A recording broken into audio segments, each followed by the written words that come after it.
예, 오늘은 일요일인데요. 제가 지금 백신을 맞으러 가고 있습니다. 백신을. 얀센 백신. 그 얼마 전에 얀센 백신 그 예약 접종 떴을 때, 예, 밤 12시에 바로 예약을 해가지고, 예, 이제 드디어 저도 백신을 맞으러 갑니다. 제가 거의 민방위 올해 마지막 해인 것 같은데, 예, 진짜 어떻게 얻어 걸렸습니다.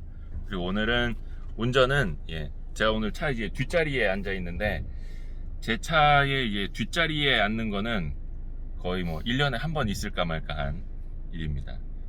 1년에 한 번 정도 저 여성 기사님이, 예, 운전을 해주십니다. 안전 운전해 주세요.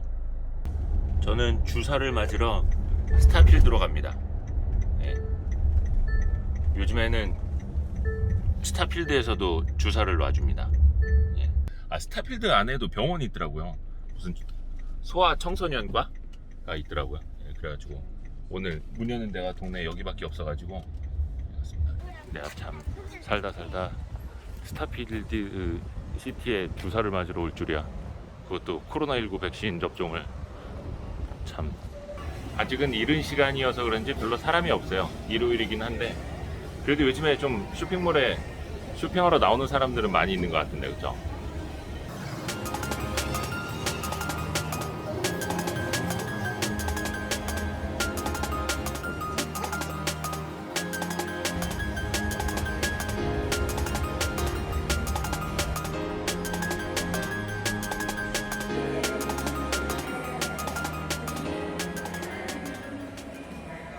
병원이 있구나. 예방접종 예진표, 뭐 문진표 같은 것도 작성을 하고, 이왕이면 뽀로로로 붙여주지. 역시 소아과에서 맞으니까 이런 재미가 있네. 역시 주사는 소아과에서 맞아야 돼. 한 15분 앉아 있어야 된다 그러는데 이 와이프가 병원 바로 앞에 가서 뭐 먹자 그래가지고 멀리만 안 가면 되는 거 아니냐 그래가지고, 저는 FM인데 와이프 때문에 한 10분만 앉아 있다가 나왔습니다. 어? 초밥. 백신을 맞은 기념으로 머리 깎고 왔습니다. 머리 깎았어요. 잘 보이나? 머리? 미용실 갔다 왔어요. 머리 깎았고, 지금은 이제 제가 백신을 맞은 지 한 2시간 정도 지났는데요. 그 사이에 뭐 밥도 사 먹고, 예, 커피도 사 먹고 머리도 깎고 왔습니다. 날씨가 너무 좋아가지고 집에 바로 들어가기가 좀 아까울 정도의 날씨입니다. 근데 뭐 딱히 어디 갈 데도 없고 오늘 이제 백신을 맞았으니까, 예, 그냥 조금 차분히 뭐 무리하지 않고 있어 볼게요. 여기 아직 안 뗐어요. 이거 보이나?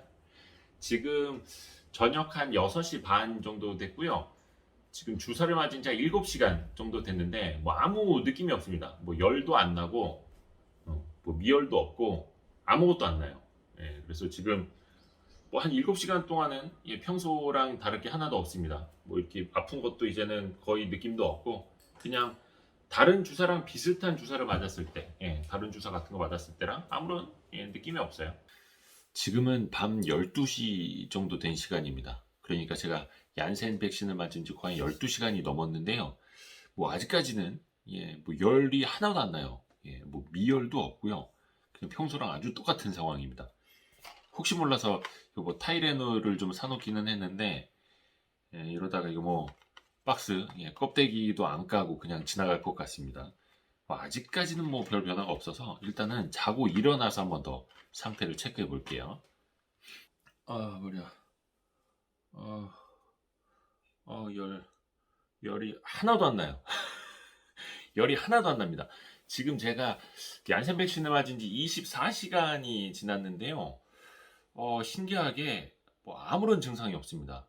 그래서 오히려 더 걱정이 됩니다. 이거 뭐 이러다가 중화항체가 형성이 안 되는 거 아닌가?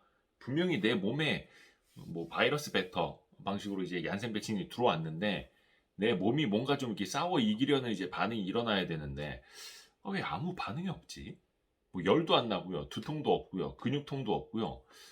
예, 아무 적기가 없어가지고 오히려 더 불안하기까지 합니다. 어저께 저랑 그 비슷한 시간에 다른 곳에서 주사를 맞은 후배한테 물어보니까 그 친구는 조금 두통이 있고 근육통이 좀 있다고 합니다. 뭐 발열은 그렇게 심하게 있지는 않은데 두통, 근육통 정도 있다고 합니다. 근데 저는 아무것도 없습니다. 그래서 제가 막 검색을 해봤어요. 어저께 밤에 자기 전에. 그래도 한 12시간 정도 지나면은 발열이 생긴다고 해가지고 슬슬 올 수도 있겠다 생각을 했는데 뭐 아무 느낌이 없어가지고 그냥 잠도 잘 잤고요. 아침에 일어나면서 나 이거 발열이 있는 거 아닐까 자다가도 한 번씩 이렇게 상태를 생각해 봤는데 예. 오히려 너무 아무 느낌이 없어가지고 이거 큰일 났네. 이거 콘텐츠 각이 안 나오네. 36.7도. 그 별 뭐가 없어요. 이거 한번 누구한테 물어보지? 이게 아예 무슨 반응이 아예 없으면 이게 내 몸속에서 진짜 이게 항체가 형성되는 작용이 없는 거 아닌가? 오히려 더 불안한데요, 이거. 어디다 물어보지? 참. 저도 궁금해가지고 한번 찾아보려고요. 요거 켰습니다. 오랜만에. 그 백신을 맞고 나서 과연 열이 많이 나면 항체 형성이 더 잘 되는 건가? 아무런 반응이 없으면 도대체 내 몸에서 이 중화 항체가 안 만들어지는 건 아닐까 하는 좀 걱정이 들어가지고 기사를 몇 개 좀 찾아봤는데 요게 지난 5월 말에 나온 기사입니다. 이 데일리 메디라는 곳 있고요. 뭐 다른 언론사에서 다 이걸 다뤘더라고요. 서울대 박완범 교수, 분당 서울대병원 그 송경호 교수팀 이렇게 이제 연구를 해 보니까 백신 접종 후에 부작용이 없으면 물백신인가 항체 형성과 무관하다 이런 뜻입니다. 요 두 분, 사진이 엄청 크게 나오셨네. 예. 일단 요 분들이 그 연구를 한, 그 조사를 한 그 백신은 아스트라제네카랑 화이자 백신 요 두 가지를 맞으신 분들입니다. 얀센 백신을 맞으신 분들은 아직 요 때는 이제 포함이 되질 않았기 때문에 5월까지의 연구 결과고요. 일단 아스트라제네카 백신하고 화이자 백신하고 접종 후 부작용 빈도 및 중증도는 유사한 것으로 나타났다. 이렇게 나왔습니다. 그러니까 요거는 화이자 백신 2차 접종하고 아스트라제네카 백신 1차 접종을 우선은 비교를 한 거고요. 발열 같은 경우에는 화이자 백신 접종자보다 아스트라제네카 백신 접종자에서 더 흔했다. 요거는 많은 매스컴을 통해서 아마 여러분도 많이 들어보신 내용일 테고요.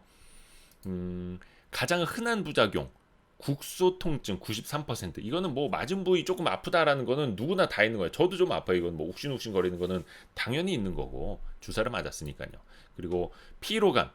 요거는 365일 중에 한 360일 정도 피로하니까 그렇다 치고 저 같은 경우입니다. 제 개인의 경우요. 그 근육통은 79%, 두통 62%였다는 거고 화이자 백신 같은 경우에 1차 처음 맞았을 때보다 두 번째 2차 접종을 했을 경우에 부작용이 더 심했다라고 합니다.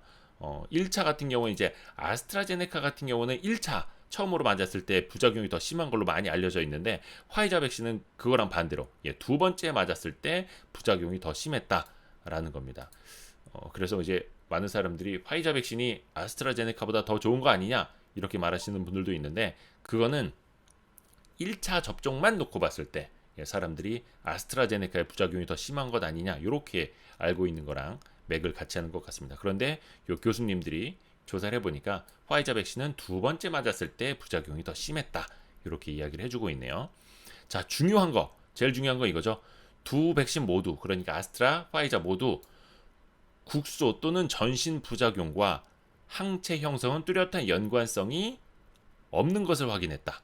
그러니까 얼마나 맞고 나서 아프냐, 발열이 났느냐, 부작용이 있느냐 없느냐, 부작용이 크냐 작으냐에 따라서 항체 형성이 얼마나 되느냐는 별로 연관성이 없다는 겁니다. 그러니까 저 같은 사람 뭐 발열도 안 나고 두통도 없고 뭐 피로하지도 않고 딱히 아프지도 않은 그런 사람들도 이거 뭐 항체 형성 안 되는 거 아니야? 이렇게 걱정하실 필요는 없다라는 겁니다. 박완범 교수님이 말씀하시기를 코로나19 백신 부작용하고 면역성의 연관성을 평가한 첫 번째 연구다라고 이제 깔때기를 대셨고요. 부작용의 심각도와 항체 형성과는 특별한 관련이 없는 것으로 밝혀졌다. 이어서 백신을 맞고 별 증상이 없다고 해서 효과가 없을 것이라 걱정할 필요는 없다. 접종 후에 발열, 근육통 등의 부작용 발생 시 타이레놀 등 해열제를 복용해야 한다 이렇게 설명을 해주셨고, 저 같은 경우에는 이 타이레놀을 사놓고 깍도 뜯을 필요가 없이 뭐 운 좋게 부작용 없이 이렇게 넘어가는 것 같은데요. 뭐 물론 이제 한 24시간, 25시간 정도밖에 안 되긴 했습니다만 좀 더 지켜볼 필요는 있습니다. 하지만 부작용이 없다고 해서 또 그게 역으로 불안해할 필요도 없고, 또 부작용이 많다고 해서 또 크게 걱정할 필요도 없다라는 거. 뭐 제 얘기는 아니고요. 이렇게 훌륭하신 박사님들이, 이렇게 사진 대빵 크게 나온 박사님들이 그렇게 말씀을 해주고 계시다라는 겁니다. 그래서 일단 저도 궁금증 해결,